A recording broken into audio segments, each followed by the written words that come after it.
Hello, everybody. Welcome to this week's edition of the Virtuous Insider. Thank you guys for joining us today. We're really excited to be doing this new insider sort of format and being able to meet with all of you more often. I think it's kind of fun. It's kind of exciting. Hopefully, you guys are enjoying it too. So please let us know if this is something that you like. If there is something that you think would make a great topic for the insider or something you'd like to hear, we'd love to hear from you. You can always send an email to our training team at training@virtuous.org. But thank you, everybody, for joining us again. We've got some really great stuff to dive into today, so I don't want to take too long because, as you can see, we want to talk about some of the top takeaways from the Responsive Nonprofit Summit. Hopefully, several of you, many of you got to attend the summit last week. There were 2 days of incredible presentations. You can also access the recordings of those on the summit page. You can go to the archive and view any of those recorded sessions that you'd like to go back and revisit or share with your team. But today we're going to pull out some key learnings, and we've got a special guest that's going to help us go through some of those things. Before we dive in, just a few ground rules as usual. We are recording today's session. It will be available in the support center afterward. And because we are recording, everybody is muted as usual, but we always love it when you guys want to participate and ask questions. You can use the Q&A feature to submit questions to us. You'll also see us in the chat. And when I say us, I'm talking about me and our co-host. Our special guest for today is Mr. Bryan Funk. He is a marketing manager here at Virtuous. How you doing, Bryan? Hey, Scott. Thanks for having me. Really excited to be here with y'all. This is excellent. Well, and it's really nice to be able to have all of you, our clients, get to meet some of our larger team here too. And this is a great chance to really get to meet Bryan and know what makes him tick. Oh, awesome. Yeah, really excited to be here. Little bit of background. I'm actually a fundraiser by trade. I've been in the nonprofit sector my whole career, and we had some really great high-level takeaways during the Responsive Nonprofit Summit. And we thought for the insider, it would be really fun to bridge some of those high-level takeaways and then actually show you how do you actually apply that with technology, and how can you actually apply this kind of high-level strategic learning within Virtuous. Yeah, and to be honest, it's one of my personal pet peeves. You know, I've gone to a lot of great conferences. You go to the AFP icon and you hear a great presentation and you walk out and you're jazzed and you think, man, that was awesome. That person was brilliant. I want to go do those things. And it's not until later that you stop and realize I have no idea how to do those things or what that means.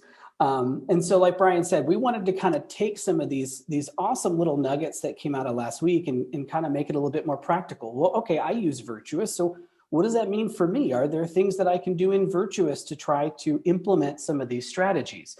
And so that's the idea for today. So Bryan is our expert for today. He worked on the summit and was very heavily involved in the whole process. So Bryan, if you don't mind, why don't you let us know what are some of the big things that you walked away with that we might want to look at in Virtuous?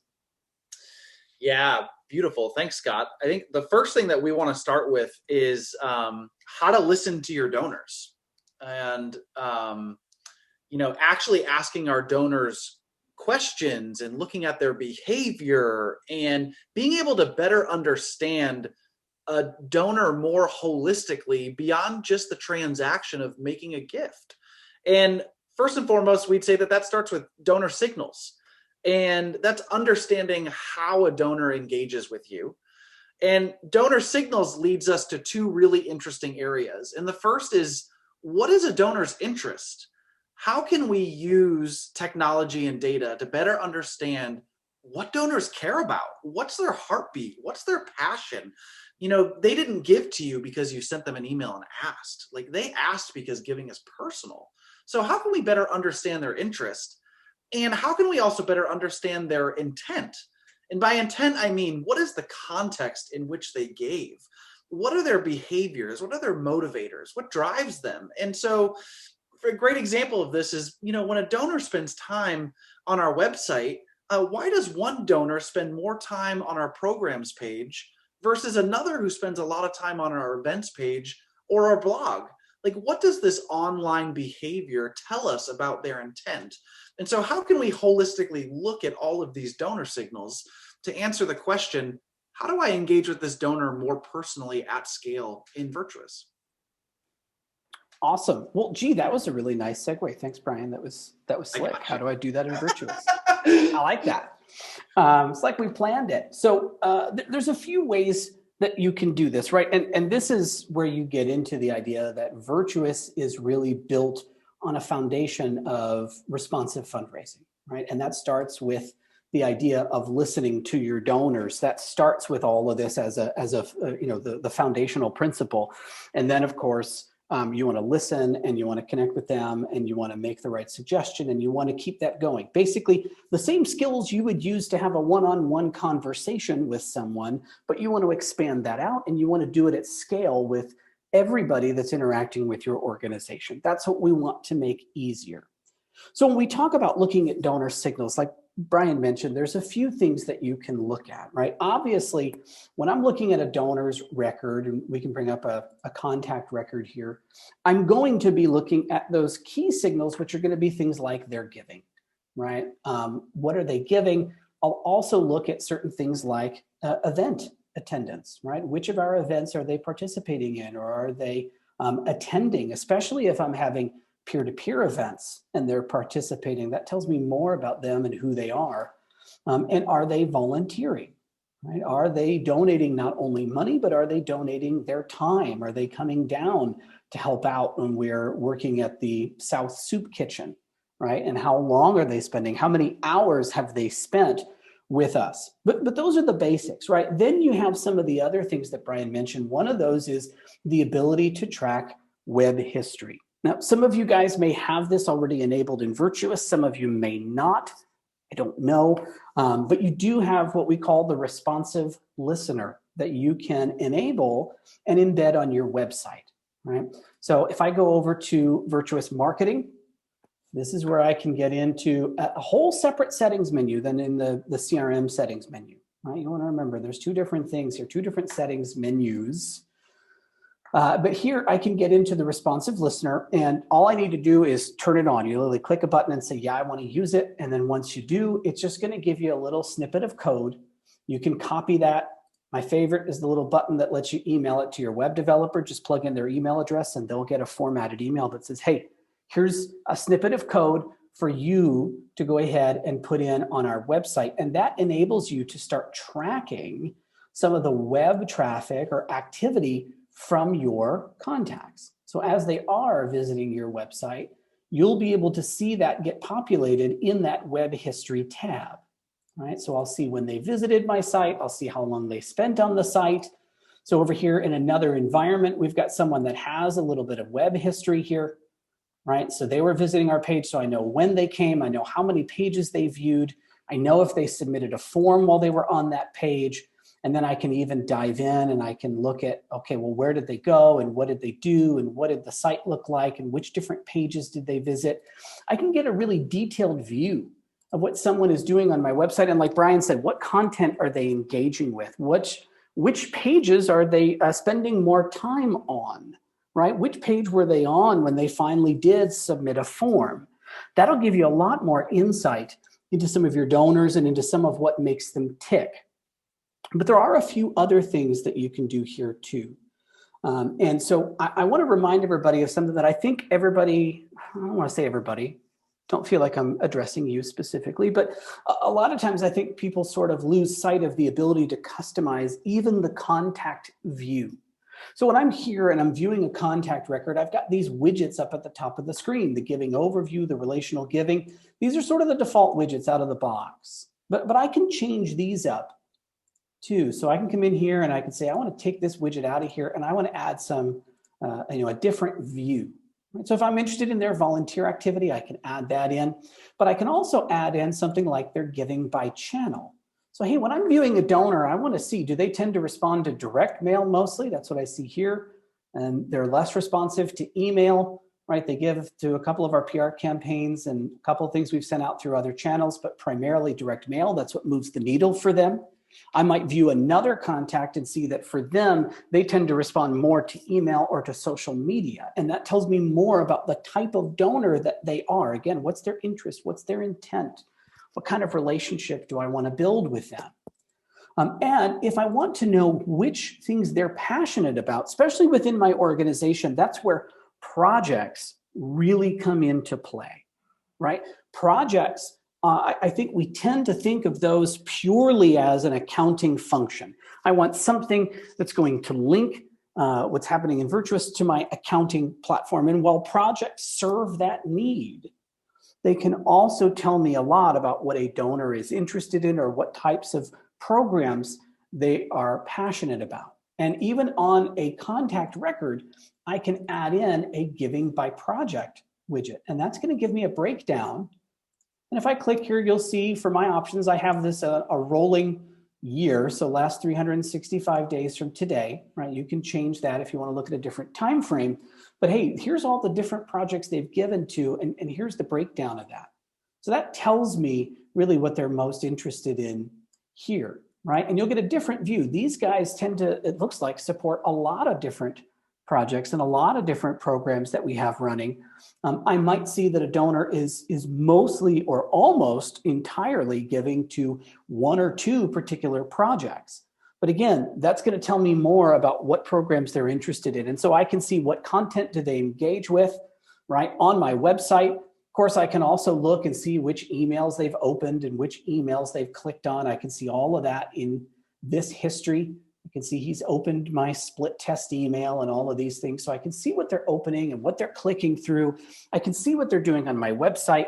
I can also see when they've come and joined us in person to volunteer or attend an event, and where are most of their dollars going, right? And all of that gives me a much, much better picture, much broader picture of this particular donor.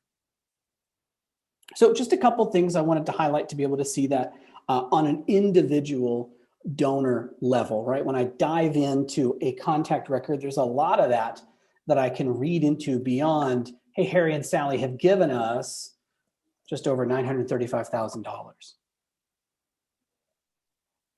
And Bryan, thank you for keeping things up in the chat. Bryan is an active chatter, by the way, so any of you who do want to have a little side conversation with him, he'll probably take you off on a whole other tangent, and that's really fine. That's okay. We're here to have fun. Yeah, why not? It's a half hour. We're all hanging out. We're all friends. This is good. This is great. Awesome. Well, there were two other key takeaways that we want to cover. So for number two, this one was paramount. This came from several speakers. It is all about donor retention. And, we're coming out of a really, as we all know, we've heard this over and over again, we're coming out of a really unique year. And I think what's really powerful is overall, we heard a really fascinating stat from Gail Perry.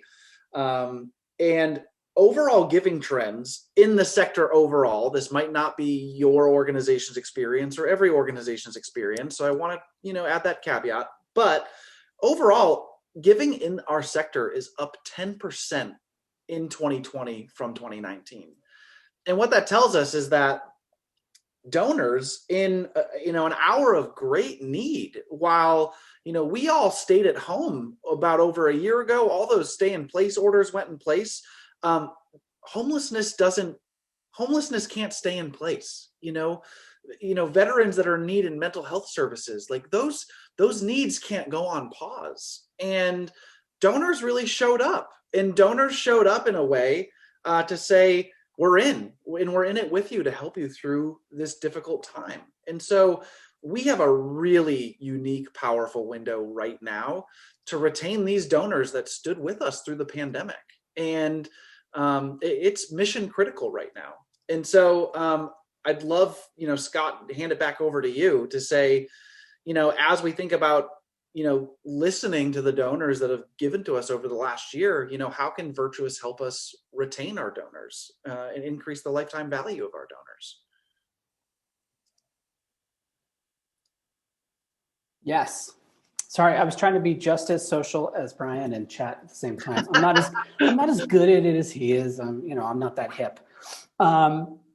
But yeah, and donor retention, I think, has been one of the things that people have been stressing and focusing on for a while as sort of the hidden driver of the health and success of your organization. We tend to always really kind of get laser focused on acquiring new donors, right? We need to go out and we need to bring new donors in and we need to acquire them. And how are we going to get them? Are we going to have a peer-to-peer campaign? Are we going to run a social ad campaign? How are we going to bring new people in?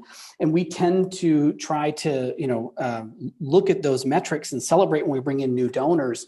But we forget that we need to continue to show that kind of, love and attention to our current donors, keep them around. We want to really keep them for a long time. And that's where you can really build lasting relationships and you can really see your organization be much more successful. You can extend the lifetime of that donor as long as their relationship with you is concerned. And that's going to increase the lifetime value for your donors in your database over time. No, don't skip ahead. That's bad. And so for this, I wanted to focus in on something a little bit, stay with me. We're gonna get there. Because I know we have a dashboard widget that shows you your recently lapsed and acquired donors, but to get a real view of donor retention, if we're talking donor retention, what I wanna look at is, hey, among the entire pool, so if I wanted to look at donor retention, let's say from last year to this year, and I know this year we're still early in 2021, but I would say give me all the donors who gave in 2020, and then how many of them gave again in 2021. And if I want to do the same exercise for 2020, I could say, okay, give me all the donors who gave in 2019, and I want to see how many of them gave in 2020, right? And then you divide 2020 by 2019 to get that percentage. People talk about your donor retention percentage. In Virtuous, you can actually build, and to do this, I built a custom report. So if we go into our reports, and I built out a giving report that shows year by year retention over the last several years. And I built this in a way that you can actually kind of extend to be able to look back to any time period that you want. Now, here I'm in my sandbox. I've got some fake data. So I've got this really neat looking trend line where I must have really been focusing in on retention because boy, did we make a big leap. But you can actually do some of the same thing, okay? Now, this requires building this on a foundation of a very specific gift query. So I'm gonna take a look at the gift query that I built for this so I can show you what this looks like. And actually, if you even just, I go into edit this, you can see this is my year by year retention query, okay? So let's do retention. Boy, I got a lot of queries in here. And if you do too, that's fine, right? You can just use the search, really easy to find a query in here. This is the original query that I built. We won't mess with the one that's driving the chart here. But you can see that the way that I structured this is I've got these queries that are looking at, okay, give me all the contacts who are in my 2020 gifts query. Okay, and so if I click to edit this, that'll open that query in a new tab. And it's a very simple query. It just says, give me all the gifts that were in the year 2020. That's it, the gift date is in 2020. Okay, so show me all of the 2021 gifts from contacts who gave in 2020. Okay, and then same thing here, we repeat that pattern, or all the 2020 gifts from folks who gave in 2019, right? So again, I want to get everybody who gave last year and see how many of them gave again the next year. And so this is going back to 2018, right? So everybody who gave in 2017, and then I want to know how many of them gave in 2018. And so this is actually pulling all of the gifts. I built this as a gift query and not a contact query, because those of you who've been using Virtuous for a while know our contact statistics only go back a few years.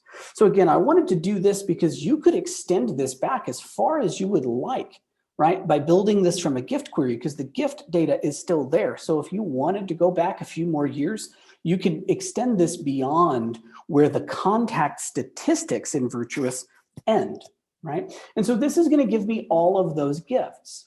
And then when we built, or when I built the report, okay, so I did a line chart. You can do a bar chart if you want. You can play around with that. But I'm grouping this by gift year. And you can see that I've said, hey, I want I want to look at the contacts, and I want to know the number of distinct contacts. Okay, so that's what I'm looking at here is the count, right? How many unique donors gave in each of these years? That's what that distinct means for that aggregate function. Okay, I did choose some fields to put in the table below. That was just me throwing a few fields in there. And then over here on the filter data step, this is where I'm using a saved query. Here I have to use a saved query because I've got all of these nested queries in there, because I've got ORs built in there. My criteria is more complex than what I would do with a simple filter. Okay, but then that enables me to build this report. And again, remember, once you've built a custom report, you can take this report and you can add it to your dashboard as a widget so that I can keep an eye on this all the time, right? And my query for this year is already set to run through the end of the year. So this will update as new gifts come in. And then if I wanted to update it next year, add a new year on to the query, this report will continue to grow, right? So that's one way that you can build a custom report, even make a custom widget to be able to track your year-over-year retention. Okay. See, I talk too much, Brian. This is a problem. Brilliant. But I know we have some other stuff we wanted to chat about too, or at least one more big key takeaway. We do, yeah. I'm just gonna say this is really great for me to sit in on. This is so helpful. Like even for me, like I'm benefiting here. On the marketing side, like a lot of the work that I'm doing is, I'm talking every day. I'm talking with fundraisers out there and helping them solve their challenges, and really cool to just dive into the technical side. So thanks for having me on. This is fun. Anytime. So the last key takeaway that we saved for you, and it's one that we here at Virtuous, we are particularly passionate about this, and this is also something that came up over and over and over again throughout the summit, and it's don't forget to focus on your well-being.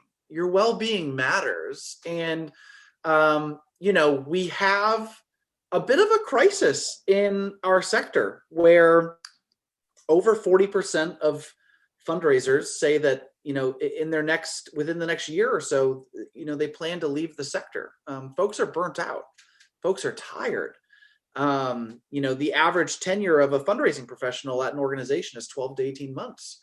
And we have to, I think one of the things I was most moved by at the Responsive Nonprofit Summit was this idea that if we plan to retain our donors, we also have to retain and take care of ourselves and our teams.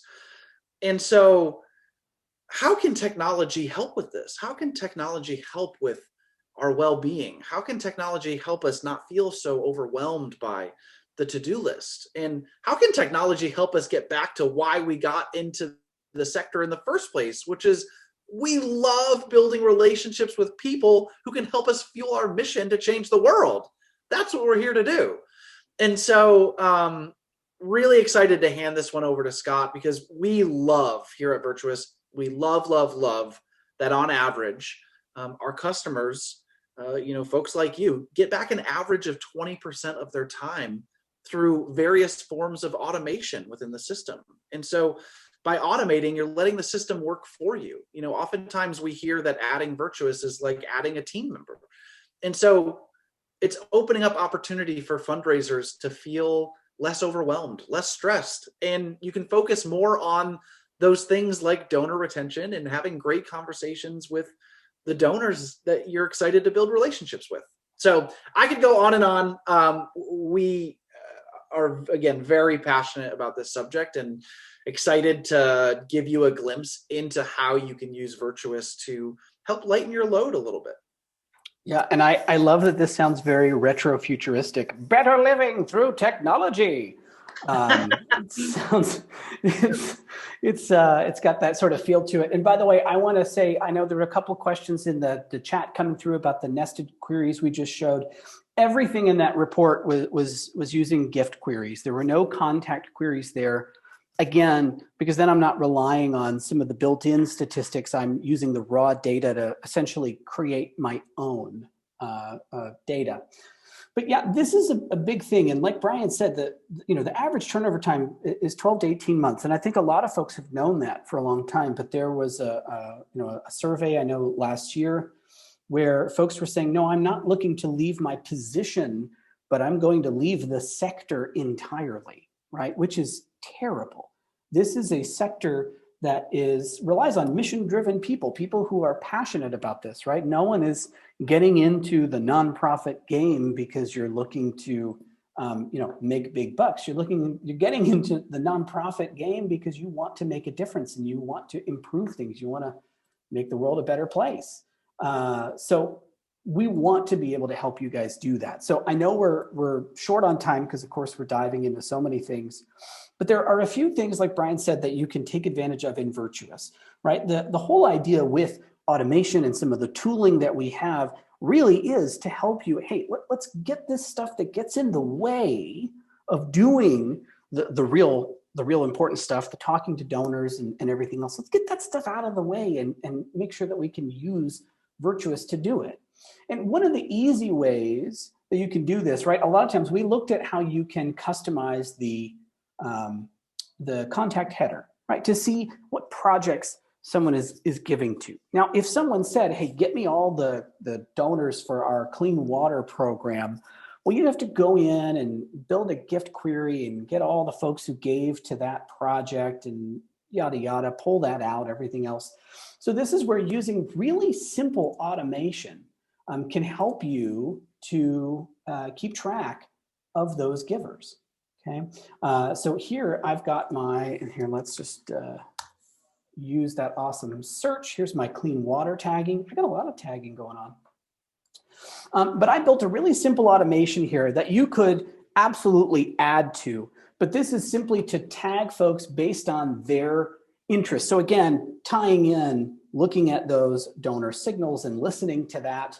This is going to help with retention because I'm starting to talk to people about what they're interested in and I can communicate the impact to them of what they've given to. This really runs through everything, and it also is designed to help free up some of my time, right? Automation is not just about sending emails to people. I mean, it is, and it can, and you can obviously free up a lot of time that you might be using on acknowledgements and things through automation, but I can also do things like just tag people based on what they're interested in. And so here I've got a query, right? Ooh, all these super cool queries. And this is another nested query. So just like with my report, I could have used a filter, but here I'm nesting queries in. Okay, and in this case, I built a very simple query. The spring clean water giving just says, give me all the gifts to this project. And remember that when you're querying for gifts by project, you always want to use project code. That's your unique identifier. So that's why we're using that here. Very simple gift query, just one line, right? Give me all the gifts to that project. And then I've got a nested query that basically just says, hey, give me all those contacts, right? Whether they gave as a regular donor, whether they gave pass-through, I want to get those contacts. And I simply want to tag them as a clean water donor. They gave to my clean water project. So that takes things a step further for that project tracking and says, let me start tagging people with those interests so I can easily pull those groups out and I can start to communicate with them without having to build a report each and every single time. And if I do want to build a report, it gives me something much easier to use in that. It gives me that tag that I can use.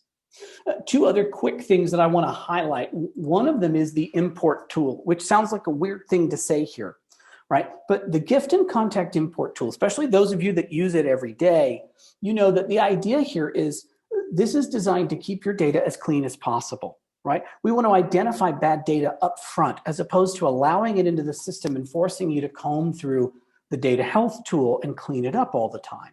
We want to stop potential duplicates. We want to update existing records. We want to add people to existing records and make sure that phone numbers and addresses are correct.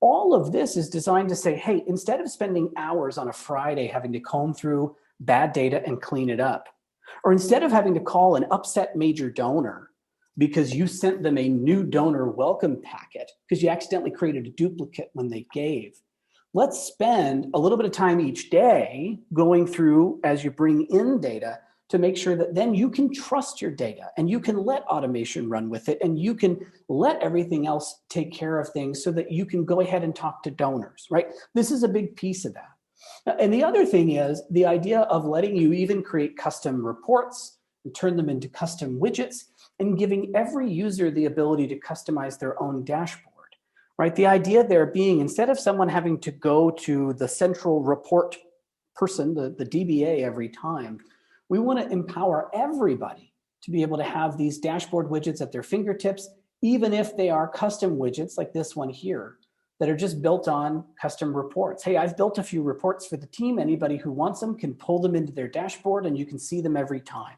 As opposed to, I have to go pull a report and email it to you once a week or any of that kind of jazz, right? We want to put that in front of everybody. And that's all part of that, wanting to make sure that you can not have to stress about those things as much. And you can call major donors. You can say thank you to them. You can surprise a $5 donor with a personal phone call, which they would probably be tickled by.